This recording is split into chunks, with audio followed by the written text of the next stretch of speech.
বিসমিল্লাহির রহমানির রহিম।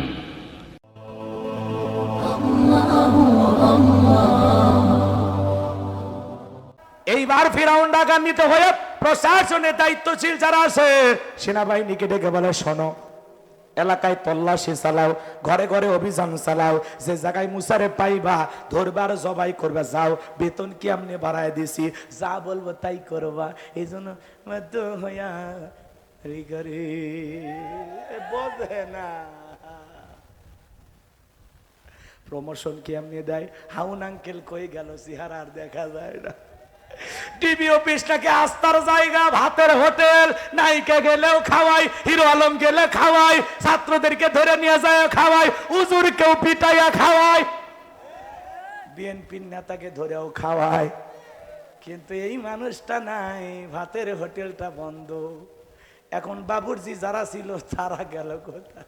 আজও সমাজে দেখবেন যারা খানকাই বসে হু হু করতেছে, লাফালাফি করতেছে, গাজার কলকিতে টান মেরে, ওদেরকে নিয়ে কেউ মাথা ব্যথা করে না। ওই খানকা বাবাকে নিয়ে টেনশন নাই।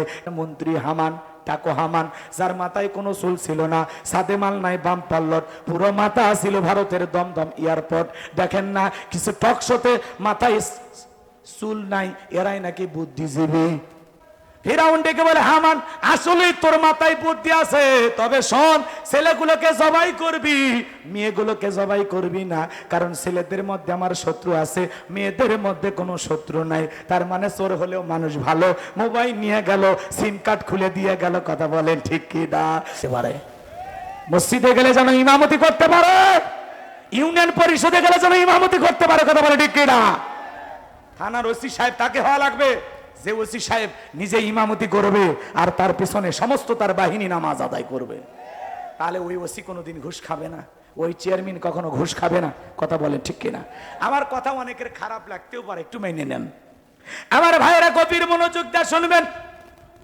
এইবার জনগণের খাজনা পরিশোধ করে দিল, জনগণ মনে মনে খুশি হয়ে গেল। ওই দেশের বাদশা যিনি ছিল বার্ধক্যজনিত কারণে, বাজান গো আমার, ওই দেশের একজন মন্ত্রী ছিল, মন্ত্রী মারা গেল। এইবার জনগণ সমর্থন দিয়া মিশরের মন্ত্রী গোরস্থানের দারোয়ানকে বানায় দিল।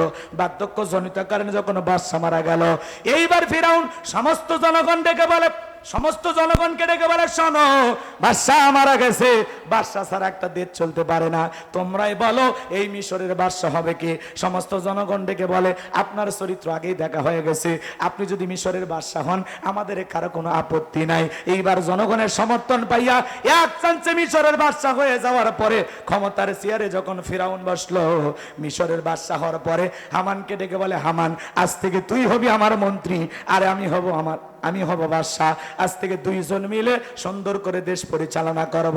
ফিরাউন ক্ষমতার চেয়ারে বসার পরে রাতের বেলায় ঘুমাইতে গেলে ঘুম চোখে আসে না, আজে বাজে স্বপ্ন দেখে ঘুম থেকে লাফায় লাফায় ওঠে। এইভাবে যখন ঘুম হয় না, তার দরবারে জ্যোতিষী ছিল 400। এই 400 জ্যোতিষীর লিডারের নাম হলো দবিরা, বয়স হলো 320 বছর। দবিরাকে ডেকে বলে, দবিরা, কেন জানি রাতের বেলায় ঘুমাইতে পারি না, আজে বাজে স্বপ্ন দেখে লাফায় লাফায় উঠি, কি যেন হয়েছে, একটু গবেষণা করে দেখো তোমার ভাগ্যে কি আছে। এইবার দবিরা গবেষণা করে বলে, নেতা, যদি আপনি তরমুজের কাতার লেবার, ভবঘুরে যুবক, সেখান থেকে গোরস্থানের দারোয়ান, এরপরে মিশরের মন্ত্রী, বর্তমান রানিং বাদশা, আঙ্গুল ফুলা কলার গাছ, কিন্তু আপনার ভবিষ্যৎ জীবন বড় অন্ধকার। আগামী 3 মাসের মধ্যে বনি ইসরাইল সম্প্রদায়ের মধ্যে মুসা নামের একটা ছেলে জন্মগ্রহণ করবে। ওই মুসার কারণে রাজত্ব পাওয়ার ক্ষমতা থাকবে না। নেতারে, এমন কি আপনার জীবন যাওয়ার সম্ভাবনাও দেখা যায়। এই কথা শোনার পরে ফিরাউনের মাথা ঠান্ডা না গরম?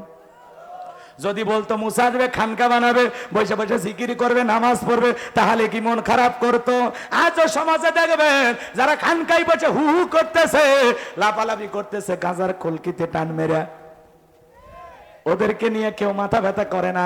ওই খানকা বাবাকে নিয়ে টেনশন নাই। কিন্তু যারা আল্লাহর জমিনে আল্লাহর কোরআনের আইন চালু করতে চায়, হক কথা বলে, তাদেরকে টার্গেট করে জেলখানায় ঢোকানো হতো। এ বাজান গো আমার, গভীর মনোযোগ দিয়ে শুনবেন। এইবার ফিরাউনের এই টেনশন বাইরে গেল, কিভাবে ঠেকানো যায়, কিভাবে ঠেকানো যায়, মুসার আগমন কিভাবে ঠেকানো যায়। এইবার বাজান গো আমার, তার মন্ত্রী হামান, টাকো হামান, যার মাথায় কোনো চুল ছিল না, সাদে মাল নাই, বাম পাল্লট, পুরো মাথা ছিল ভারতের দমদম এয়ারপোর্ট। দেখেন না কিছু টক শোতে মাথায় চুল নাই, এরাই নাকি বুদ্ধিজীবী। কিন্তু সব সময় ইসলামের বিরুদ্ধে কথা বলে, আলেমদের বিরুদ্ধে কথা বলে, এরা বুদ্ধিজীবী। বুদ্ধিজীবী নাম রূপী শয়তান। কথা কন, ইসলামের বিরুদ্ধে কথা বলবে এটাকে বুদ্ধিজীবী নাকি এটা শয়তানের মুরিদ? কথা বলেন না কেন আপনারা? রাগ করতেছেন?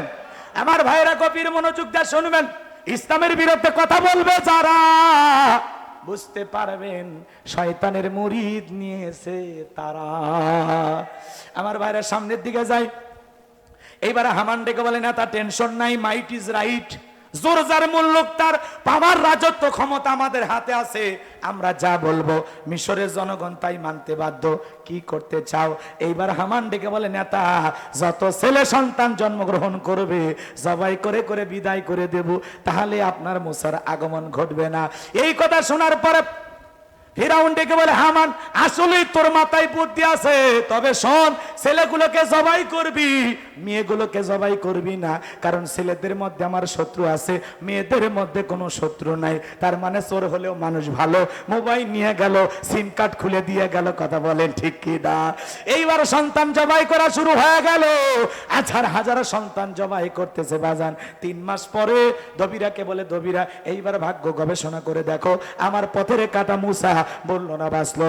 এইবার দবিরা ভাগ্য গবেষণা করে বলে, নেতা যদিও বনি ইসরাইল মায়ের বুক খালি কইরা হাজার হাজার সন্তান জবাই করেছেন, কিন্তু আপনার পথের কাটা মুসা।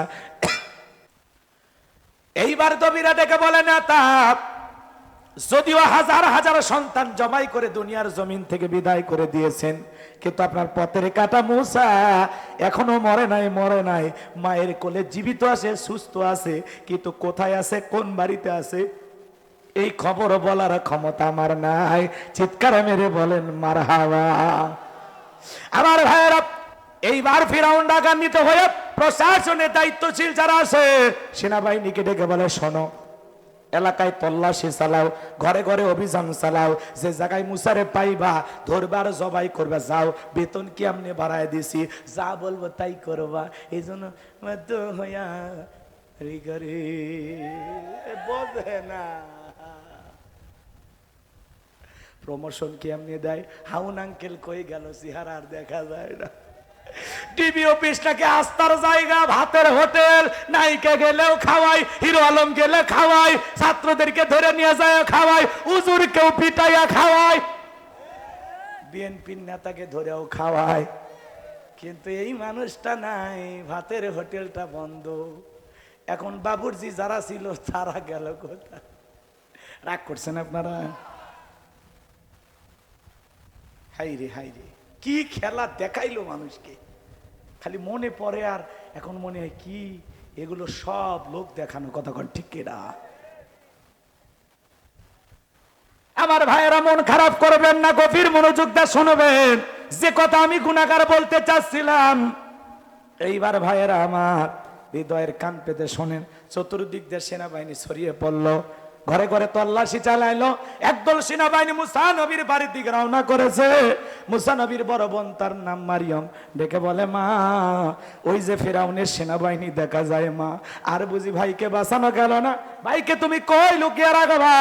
এইবার মুসা নবীর মা সন্তানকে নিয়ে দিক সেদিক দৌড়াই, কে যেন ইলহামের মাধ্যমে গাইবি আওয়াজ দেয়, বলে, মুসার মা তোমার ছেলেটাকে চুলার ভিতরে ফেলাইয়া দাও, কথা দিলাম গো তোমার ছেলেকে তোমার কোলে ফেরাইয়া দেব।